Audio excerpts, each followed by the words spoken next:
आना, ठीक है? यही से जो बोल रहा है अरे धार तो धारे कृष्णा यस डांसू ए विशाल धार देख 1 2 3 4 के बाद आ जाना है, ठीक है? ठीक है?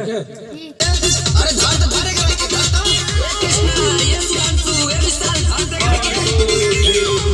नाची में बाडू नाची गुजरिया भागलू दूर कहीं सोट को जोरिया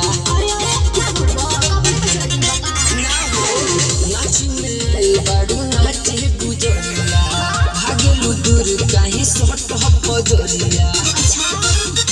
अरे जाए बाबू जा हमके छुआ ऐसे ना, अरे जाए बाबू जा हमके छुआ ऐसे ना, नचले के बहाने सुघरावता रहो, सुघरावता रहो।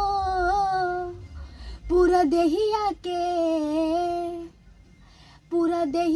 के बीपी बढ़ावता रहो, पूरा देहिया के बीपी बढ़ावता रहो, पूरा देहिया के बीपी। यहाँ से आओ बाबू, एक बार और आओ, यहाँ से आओ बाबू, ठीक है?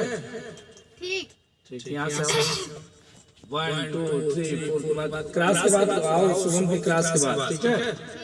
आओ नाची गुजरिया भागलू दूर कहीं सोट को जोरिया।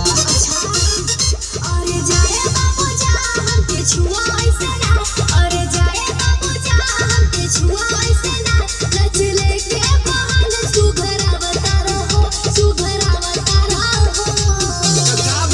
पूरा देहिया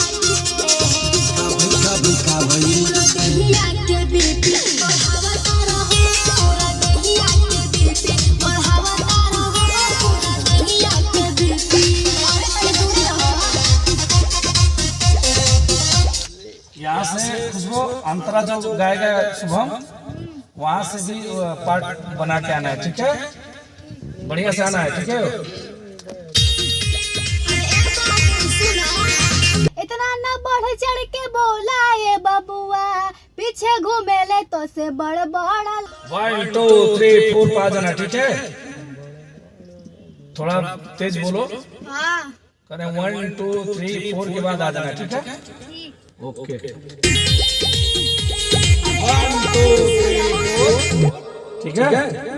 4 के बाद